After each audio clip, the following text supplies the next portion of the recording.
Anyways, I'm just going to read. This is my first patient I ever had. And I'm just going to read a little bit of this. And this was at Beth Israel Hospital. The first patient I was assigned to was a 55-year-old gentleman named Frank, only he pronounced it Franck with a French accent. I distinctly knew his real name was Frank and had to be from the north end of Boston and was very Italian. But I let him think that he was Frank from Paris. Didn't he know his dripping gold chains were a dead giveaway? Anyway, Frank had had a heart attack, damaged one of his coronary arteries, and was now in the healing process. He had already been in the hospital a week and was ready for discharge when he developed chest pain again, was sent to the coronary care unit where the doctors ruled out another heart attack and sent him back to the regular medical floor. That's where I came in. I was a student nurse until discharge. I was instructed to help with his personal care, take his vital signs, and follow up with the doctor's orders. The first 2 days went well. I made his bed, took his blood pressure every 2 hours, and gave him a back rub and offered support. This is a breeze, I said to my roommate Tricia. He's a nice guy, easy to take care of. But the next day, Frank was waiting for me, said he didn't feel good and was too tired to wash up. I said, not according to the report I received from the night nurse. She said he was fine and slept all night. I said, okay, Frank, I'll report this to the charge nurse, and started to walk out the door. No, he said, just get me a basin and I'll wash up. So I proceeded with the daily routine, placed the basement with hot soapy water in front of him with the face cloth and towel, and started to leave the room. He called to me, Katie, I really need help, please wash me. He proceeded to hand me the face cloth, pull down the sheet where he was totally naked, genitals exposed, and said, please wash me. I started to stutter. For Frank, I need to ask my instructor as I backed out of the room, turning totally red. I caught my instructor before she headed into another patient's room and told her the story. Do you think he's capable of washing himself? Yes, I said, I don't want to go near him.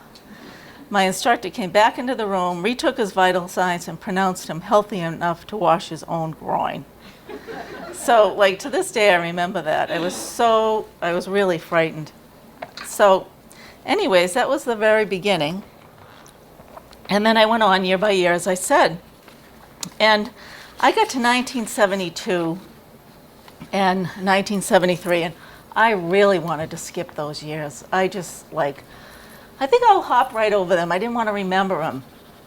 But, I'm a God person, and God was nudging me and saying, you're not going to get away with this. You got to face it. And the reason I wanted to forget is that I had a drug addiction. I can't say really what happened. I just got caught up in the era, and I started to use drugs. My parents put me in a rehab. They thought I was better. I didn't get better. I went back to nursing, and I ended up losing my nursing license. So I lost it for a couple of years. And it was devastating. I really hit bottom then, and it was so hard, and I almost didn't write about it because nobody in the town I was living in knew this. This was ages ago. But I did, I wrote it, and I'm glad I did, because when I would go to book signings, I'd have people come up to me, like parents, and saying, my daughter's a nurse and she has a drug addiction, and what can we do to help her? Or the nurses themselves, they would come up and say, I have an addiction, what can I do? And the thing is, and I'm not trying to frighten anybody, because more than likely you won't run into this if you're ever hospitalized, but 13% of nurses have some kind of an addiction. There's a lot of injuries, and there's a lot of prescription drugs, and you get addicted. So I had the opportunity to share with them about the SARP program, which is through the Division of Registration in Nursing. And it stands for Substance Abuse Rehab Program. So what they do is they're accountable for what they did, and they have to go to meetings, and they have to get counseling, and then after 3 or 4 years they can get their nurse's license. They had it suspended so they can get it back and nurse again. So I'm really glad I put that in there, and I think it was helpful to some people. Then I just slowly went on, and each chapter took me on different journeys as I wrote. I thought a lot about my parents during the time because they were very helpful to me in the beginning when I started my nursing career. And then when I went back for my RN, my mom babysat and my dad paid for it. So I was very appreciative of that.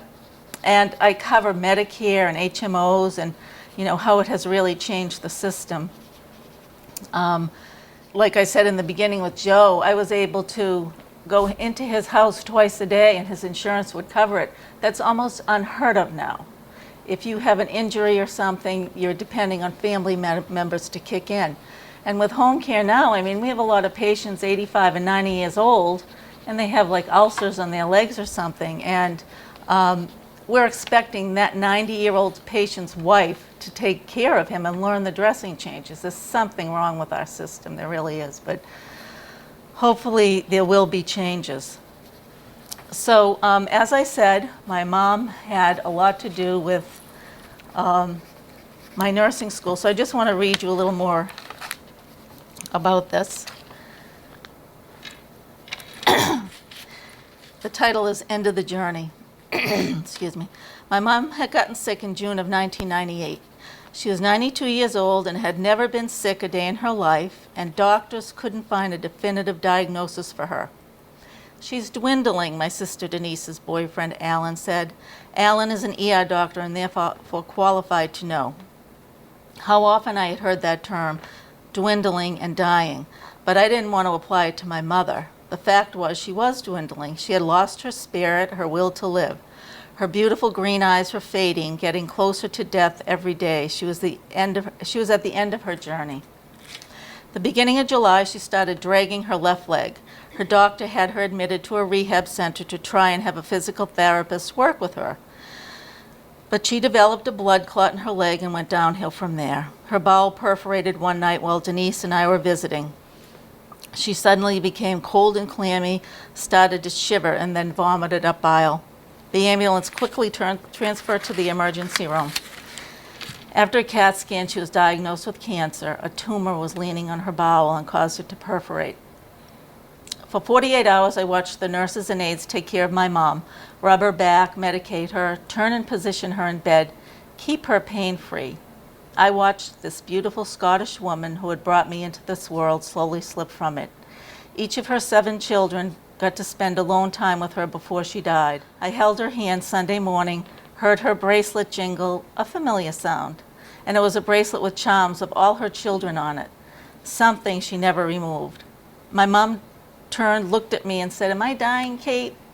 I couldn't reply right away. 30 seconds went by. I squeezed her hand and nodded yes. "Are you in pain, Mama?" I asked, realizing I hadn't called her Mama in over 40 years. She shook her head no, with a look of acceptance. She'd be with my dad soon. My mom died about 4 a.m. the next morning with my sister Irene at her side. She heard her take her last breath. Renee said she held her hand after she died, said the rosary, and tried to absorb the fact our mother had just left this world. I had read somewhere that dying was as easy as walking from one room to another, the passage graceful and easy. Denise and I joined Irene in the hospital room, looked at my mother's blue-tinged corpse. Denise said, "You've certainly seen better days, Mom." We laughed, simply because my mother was a jokester and she would have loved this conversation. So anyways, this was this book. Now, this was the easy part in writing, I realized. The hard part was getting it out there. The publishing process was not easy. I had a good friend in Woburn, Marie Cody, who writes for the Daily Times. Maybe some of you in Reading know her. She writes there as well. And she kind of guided me. She said, belong to the National Writers Union, and then gave me this big, huge, thick book, Writer's Market, that was full of agents and publishing companies that I could refer to. So I simply wrote out a query letter to a lot of these people, and for those of you who don't know what a query is, it's kind of just like a synopsis of the book and who your target audience would be. So I went forward and did that, and I sent out hundreds, and I got hundreds of rejections back. And I was told that would happen. They said not to take it personally, that this happens when you're trying to get published. But it was tough to take because, I mean, I was working almost full-time, and I still had a younger one at home, and it wasn't that easy to do, but I kept sending them out and sending them out. And I remember the story of Stephen King. He sent out thousands, and he was so sick of sending them out, he stopped. He hated the rejection, but his wife didn't stop. She kept sending them out. And we all know Stephen King today is multi-millionaire. So anyways,